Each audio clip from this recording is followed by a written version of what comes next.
Good morning and welcome to Unity of Columbia, and thanks for being here with us today. And those of you who were here on Friday night, woohoo, you had a very special evening. Seta gave us a concert and it was wonderful, including some Turkish music, and then afterwards we had a great reception with some Turkish food. So it was very, very exciting, and thank you to everyone who organized that. Thanks to Seta especially.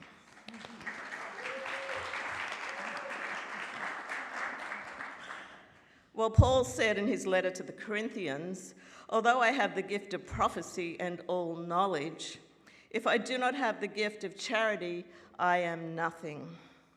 And so today we're contemplating the meaning of charity, knowing that it's not just about giving material needs to those who are in need of them. It means showing goodwill to all people.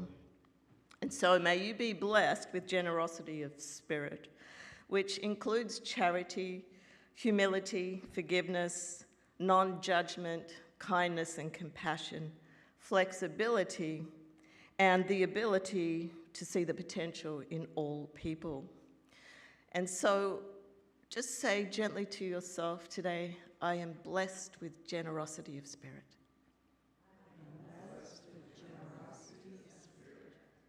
Please stand and greet each other.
I got love, I got peace, I got joy, loving like a river.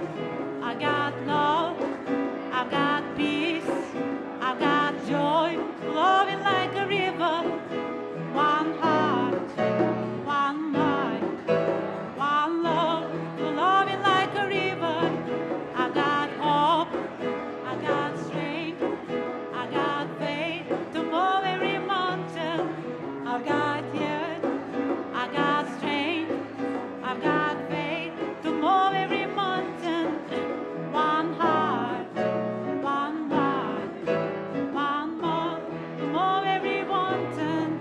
I got you, I got me, I got us coming together. Now you.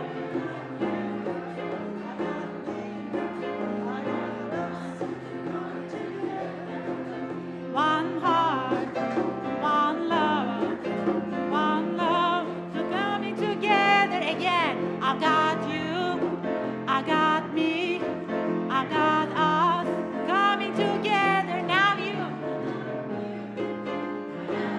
I can't hear. Yes. One heart, one mind, one love, we're coming together. We're coming together. Yeah, we're coming together. One heart, one love, we're coming together. Ooh, good morning, everybody. My name is Leah, and I have the honor of being your facilitator today. We're grateful for all those who contribute to our service today. Welcome everyone to Unity of Columbia. Thank you to those joining us online, and to those of you in the sanctuary, thank you. And we ask that you make sure your cell phone is on silent mode, unlike me, I tend to forget. So we especially want to welcome you if this is your first time at Unity, and the ushers have welcome packets, and there's one outside as well. The next slide, please. We're going to say our prosperity affirmation. Please say these words with me. Centered in spirit, we trust in the potential of unity to express the abundance in perfect divine order. Our community makes decisions for the highest good. We are open to the flow of new opportunities and claim prosperity now. Please join me in affirming our vision, mission, and core values. Our vision is we celebrate a spiritually awakened world. And our mission is we inspire the awakening and practice of divine love in every heart. In addition, we celebrate our core values, knowing that we have come here to be spirit-centered and to express the values of love, peace, and connection. Well, today I have quite a list of announcements, and we start off with a thank you from those who contributed to the school drive. It was very successful, and thank you, staff, wherever you are, for organizing it. The supplies have been delivered to Derby Ridge Elementary School. Also, thanks again to Seta for her wonderful concert on Friday night. It was really a lovely evening.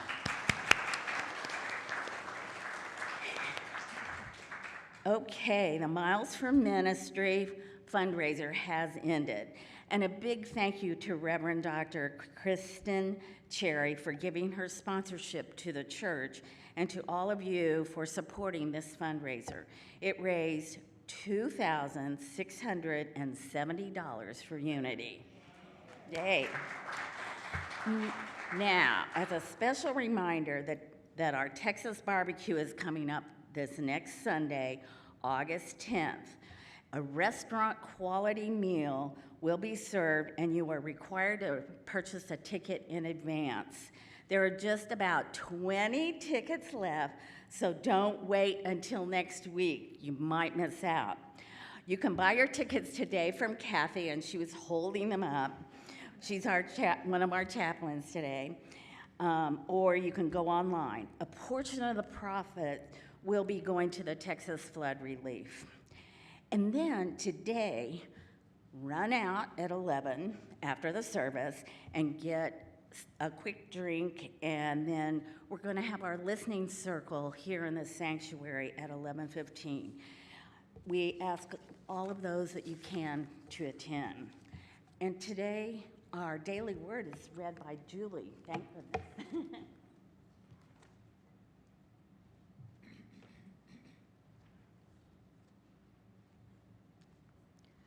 Our daily word today is truth. I speak my truth with clarity and compassion. Living in an increasingly polarized world, I am aware not everyone will share my perspective or see life the way I do. As much as I want to live harmoniously with others, I also want to stand up for what I believe, what I know is true for me. I appreciate that others feel the same way about their beliefs. I speak my truth. I center myself in my divinity while acknowledging the divinity of all others. I am honest and grounded, staying steady if someone does not agree with me. Likewise, I receive others' truths as I would want them to receive mine. The presence of God is within me. I am a spiritual being living with integrity, speaking words of truth with spiritual power. From Zechariah, These are the things that you shall do. Speak the truth to one another. Render in your gates judgments that are true and make for peace. Let's say the daily word again. Speak my truth with clarity and compassion.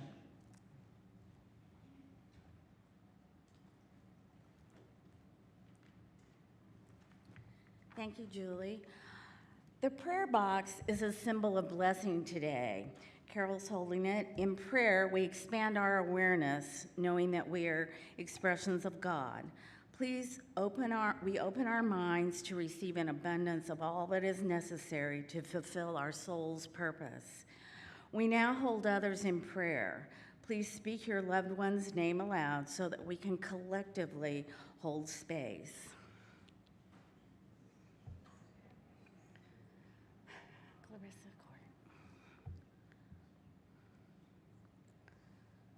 For all the names on our heart, know that what you have asked for has been answered. Unity Prayer Chaplain today is Kathy. Can pray with you this morning after the service. Thank you. And now we'll quiet ourselves for a time of meditation.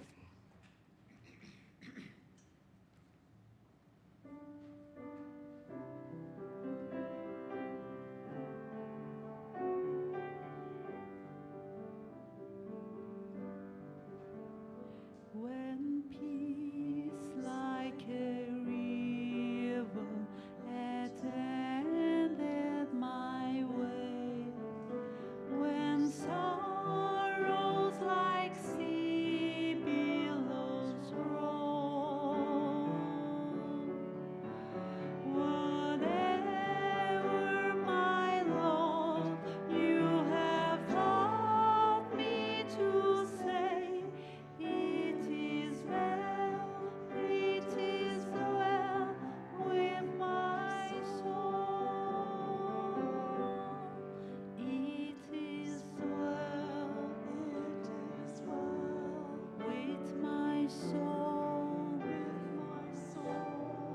It is well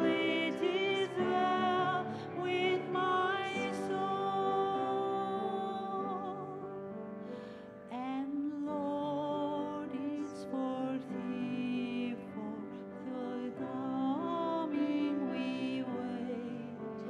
The sky not the grave is our goal.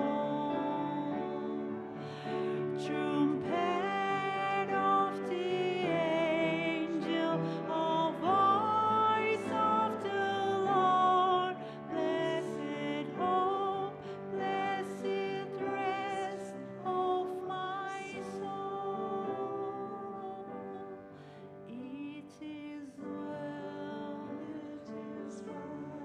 with my soul. It is well with my soul. It is well with my soul.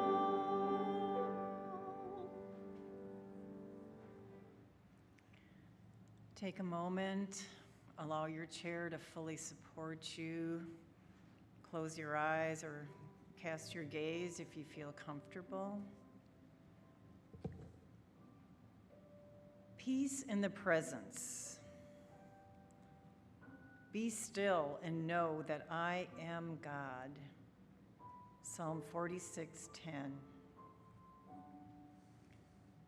So let's take a deep breath together.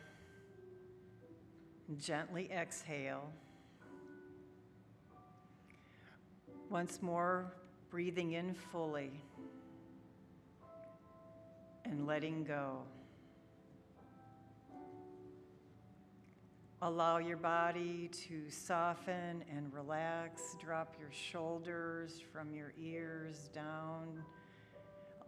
Allow your mind to quiet. Let the concerns of the morning drift to the edges. as we return to this moment, this sacred moment now. Be still and know that I am God.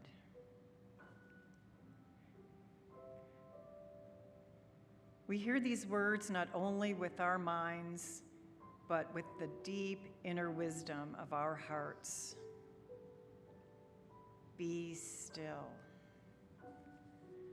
Let stillness rise within you like a calm lake at dawn. Let this quiet open a doorway to the presence that is always there, closer than breath. In the stillness, we enter sacred space. The outer world fades, and we become aware of the life within, of spirit gently pulsing through us. We remember that we are never separate from God, wherever we are, whatever we're facing. Divine love is with us. Divine wisdom is guiding us. Divine peace is within us. Imagine now that peace is a soft light glowing at the center of your chest. Each breath feeds this light, growing warmer, steadier, stronger. This is the light of Christ in you, the light of your divine identity, the light that no fear, no doubt, no circumstance can dim. Let your soul rest now in the quiet knowing you are loved, you are supported, you are enough. Let go of effort. Let go of needing to figure it all out. Simply be. Be still and know.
Now begin to gently bring your awareness back.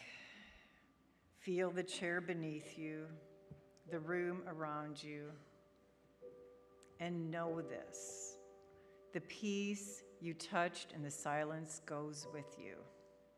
It is part of you. You are centered. You are grounded. You are in the flow of divine life. And so it is. Amen.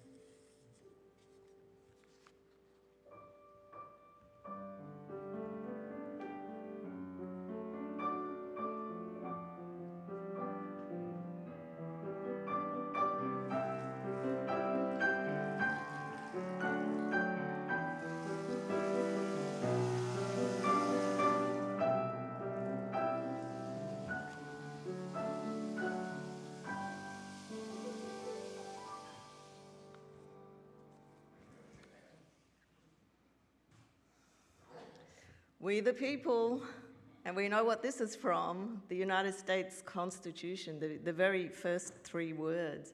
and it was set up in 1787 by the forefathers as a framework for how the government would run. And so you might ask me, why am I talking about this today? Because I'm doing my citizenship test later this week.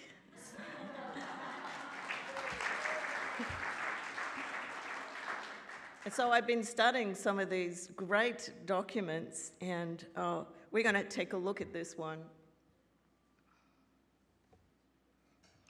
And it goes like this. You probably already know it, but here it is. It's a reminder. We, the people of the United States, in order to form a more perfect union, establish justice, ensure domestic tranquility, provide for the common defense, promote the general welfare, and secure the blessings of liberty to ourselves and our posterity, to ordain and establish this Constitution for the United States of America.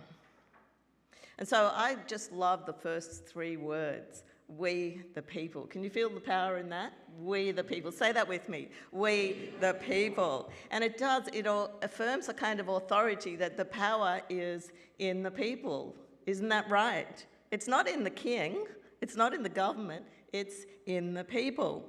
And in spiritual terms, and I always have to look at things in spiritual terms, but it really does affirm us as individuals. It recognizes that we're co-creators, so we co-create our society and our community and how we want to live, and that the government's place is there to serve and empower the people, not to rule over the people.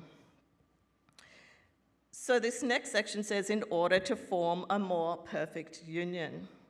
And that really speaks to the need we have to be in union with each other. So, how do we work together? How do we bring everything together? And it's true, I think, that we're really striving for harmony. And in unity terms, we might even say we're looking for that oneness of coming together. Establish justice. And this endorses the idea of fairness. And most of us, I think, want to have a fair society. We want everyone to have a fair go. And so the prophet Amos said, let justice roll down like waters and righteousness like an ever-flowing stream.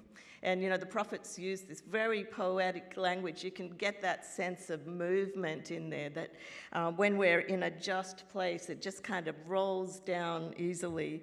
And righteousness like an ever-flowing stream. And righteousness meaning right thinking. So when we're in that space of right thinking, doesn't life just flow forward? And so there's a movement and there's an energy and there's a sense of moving forward when we're in that place. And I think that Amos and the prophets generally were talking about consciousness. So, what are we thinking? Are we thinking in terms of justice? Are we thinking in terms of doing what's right? Ensure domestic tranquility. And so the people wanted peace in the land, and we've seen this through the centuries, this great wish for peace, living in a peaceful society, one where everyone respects each other and where we cooperate with each other. And it reminds me of the story of King Solomon. And he was quite a young king. He was inexperienced, a little bit insecure, so he used to go to God and say, well, tell me how to lead the people. And the story goes that God visited him one night and said to him, well, I'm going to give you understanding and I'm going to give you wisdom. And if you've got that, then you'll know how to lead the people. And that's exactly what Solomon did. He reigned in what was known as the golden era of peace. And the people really loved him because he gave them a peaceful community to live in. Promote the welfare. And that tells us that prosperity is not just for those people at the top. Prosperity is for all people. Secure the blessings of liberty to ourselves and our posterity. This is an interesting one for me because it's true, we want liberty, but it also includes posterity, so it speaks to the future generations. So whatever we do now, we need to look forward and make sure that we're setting up a country that's going to be prosperous for the next generations. The prophet Isaiah said, "Learn to do good, seek justice, rescue the oppressed, defend the orphan, and plead for the widow."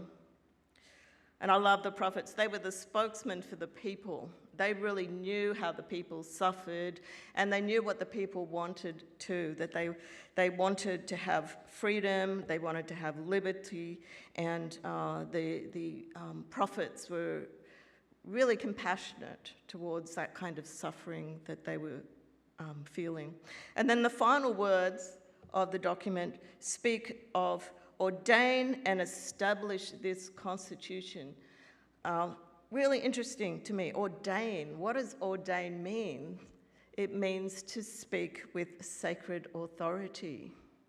So that's pretty powerful in a constitutional document. It wasn't just a political statement, it was also embodied with spiritual principles and very high ideals. So the purpose of the Constitution was to bring all the states together, and it was really a shared vision. So everyone was trying to share this one vision, and it was laying not only a legal foundation for the country, but also a spiritual foundation. And there was an intention to create a society that was really rooted in justice and peace and well-being, and of course, liberty and freedom. If we were to look at this from a unity perspective, we might say, well, this is just an expression of divine order. And our co-founder, Charles Fillmore, says, man's responsibility is to keep his mind and affairs in divine order through right thinking and right living. And don't we see that in this first opening sentence of the Constitution? He says, when we affirm divine order, we are cooperating with the great creative mind of the universe.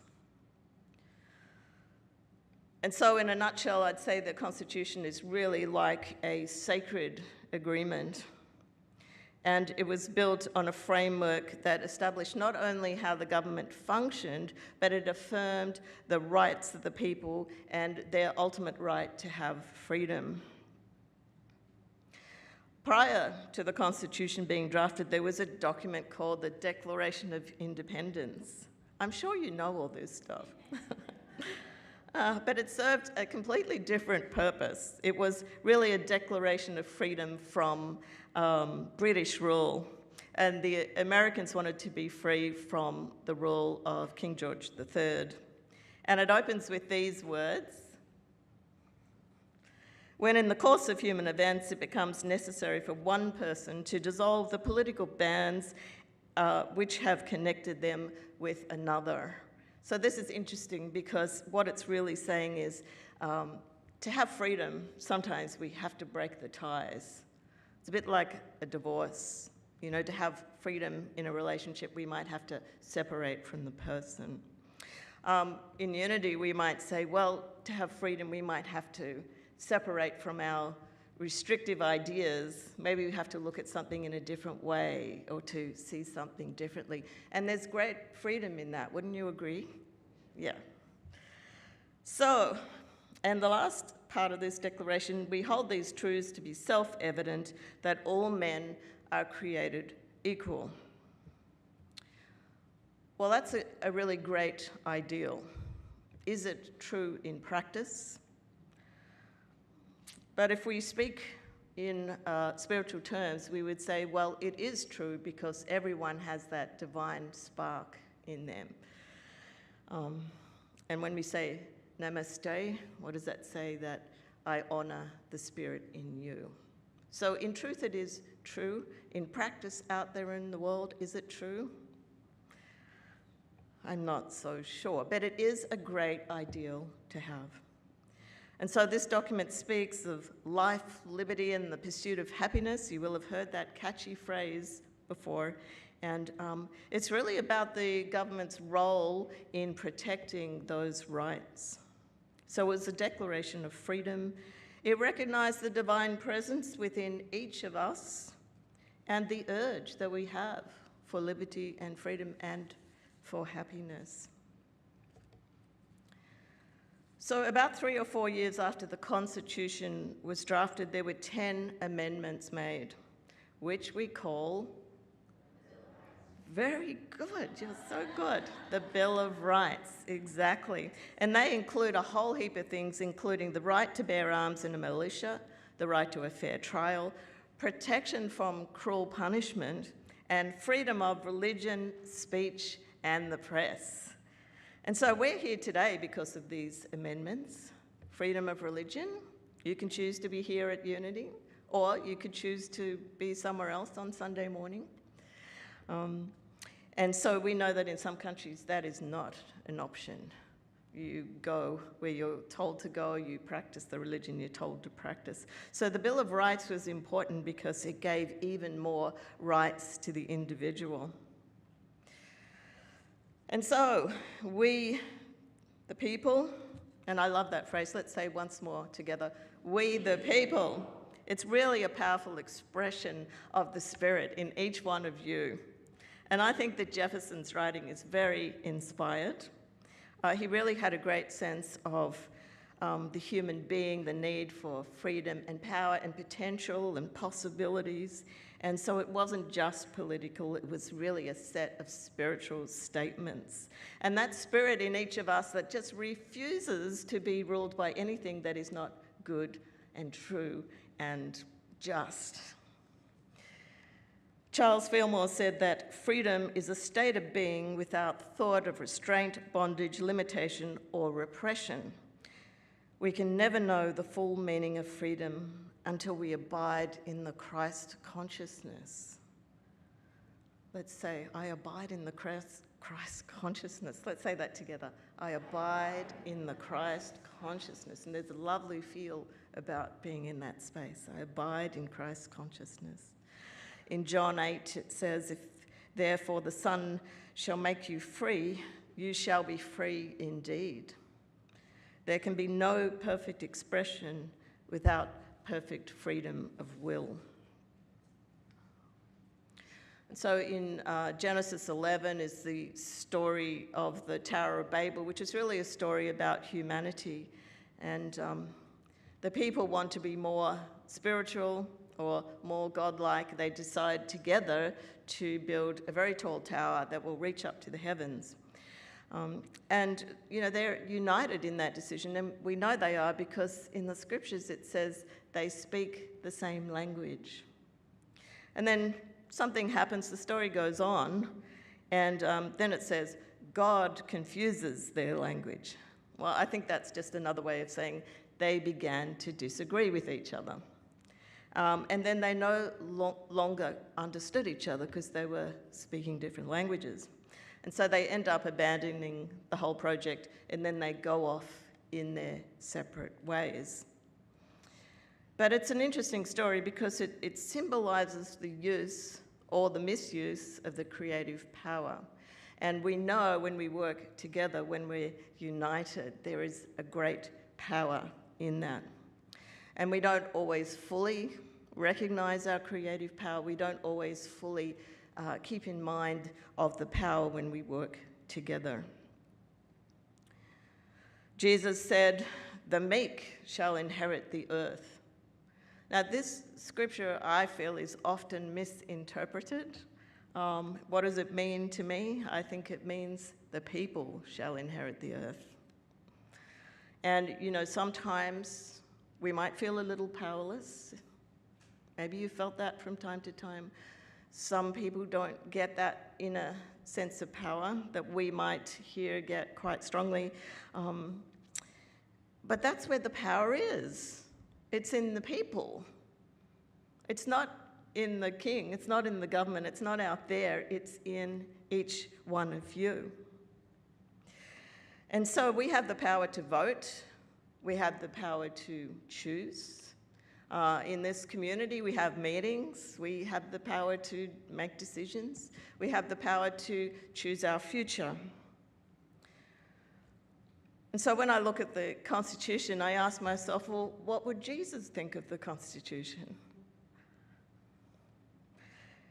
The Constitution was based on the Magna Carta. The people wanted to be free from despots and they wanted to decide their own future. And so here Jesus said, well, it's the truth that will set you free. And he didn't arrive on a donkey for no reason. It was a protest. The people didn't line the streets for no reason. They were protesting. They didn't want to keep paying those high taxes. They didn't want to live in poverty. They wanted Jesus to lead them into a new way of living where they had freedom and where they had liberty. In 2 Corinthians, it says, now the Lord is the Spirit. And where the Spirit of the Lord is, there is freedom. So, this week, I'm off to get my citizenship. I've been studying these documents. But really what I'm doing is signing up to all these ideals. You know, we the people. That's, for me, that's knowing my spiritual power. It's about having an expectation of liberty and freedom and happiness in my life. That's what I'm signing up for. So I hope that that's what you signed up for too. And so it is. Thank you.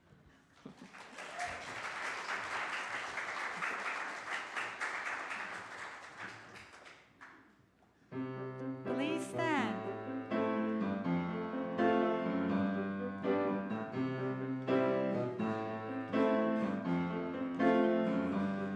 I relax, let go, release and surrender. I relax, let go, release and surrender. I relax, let go, release and surrender. All is well, all is well. Now you relax.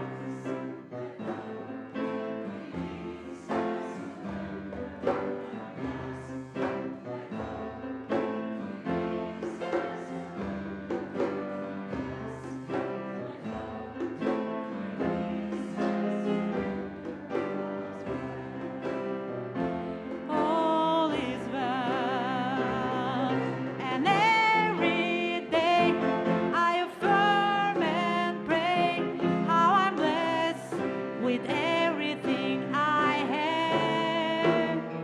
I release my fear, 'cause it's all so clear. I am held, I am loved, I am safe. I relax, let go, release and surrender. I relax, let go, release and surrender. I relax, let go, release and surrender. All is well, all is well. And now I see what my life can be when I trust in the process and have faith. And now I know when I just let go that I have all I ever need. I relax, let go, release and surrender. I relax, let go, release and surrender. I relax, let go, release and surrender. All is well, all is well. Thank you. Okay, we now place a blessing on our gifts and put ourselves into the law of circulation. If you are joining us online and you've been blessed by today's message, I invite you to go to the giving page on our website, that is unityofcolumbia.org. Your gift will help keep these services online. As we support our spiritual community, please take your offering, whether you give electronically, by check, or cash. Hold it in your hand and in your heart as we affirm these words together. Divine love, one with me, blesses and multiplies all that I am, all that I give, and all that I receive. I am joy-filled and grateful.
Thank you, Drew. So we bless these gifts today. We know that they've been given with love, with sacred intentions.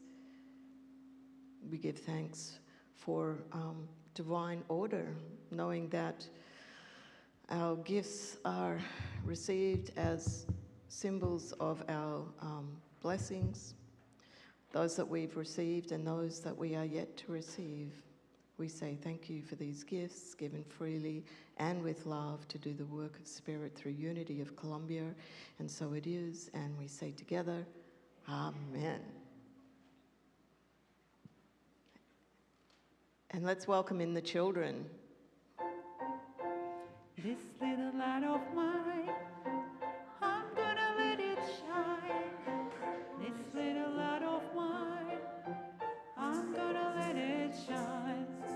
This little light of mine, I'm gonna let it shine. Let it shine, let it shine, let it shine. Let it shine, let it shine, let it shine. This little light of mine, I'm gonna let it shine, let it shine, let it shine, let it shine. Let it shine, let it shine, let it shine. Good morning, everyone. Well, we've been having some fun. We've been working on sort of going over and kind of writing our own 10 commandments. And today we were talking about who we should put first. And we were thinking about when we start our day, we want our day to go in a good way. We want to know that there's good things coming our way. And so we thought about what's like a normal morning, and then we thought about what would be our best morning ever, and how we could do that. Does anyone want to talk about some of the things they drew? No? Okay, never mind. Does anyone else want to talk about one of their pictures? Yeah. This is me on a regular morning. I want to go back to sleep, but I can't go back to sleep. So when I eat breakfast on my big brother's birthday, I wake up and I make him a birthday card, and it makes me really happy. And he's 26. Wonderful. So it sounds like on one of your perfect mornings, you get to do something for someone else. This shows that you love them. That's great. Mine is a pizza. You drew a picture of a pizza. Would that be the way to start your perfect morning? Maybe. Pretty good start. Party. What did you draw on yours? So I drew my birthday and my birthday morning and breakfast. And just a normal breakfast? Sounds pretty good. Does anyone else want to add something?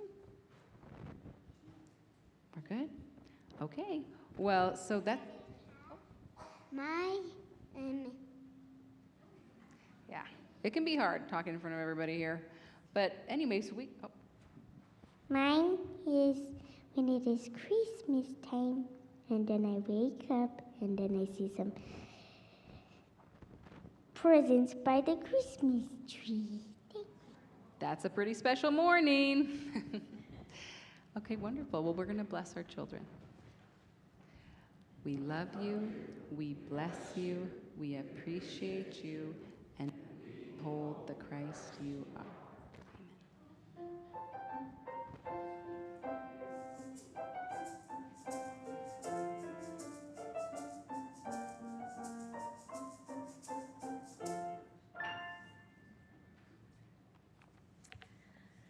Okay, please rise and sing with us the prayer for protection.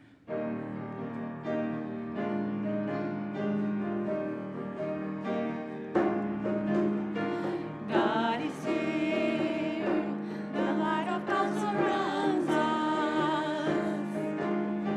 God is here, the love of God enfolds us.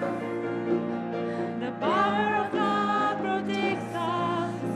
The presence of God watches over us. Whenever we are, God is.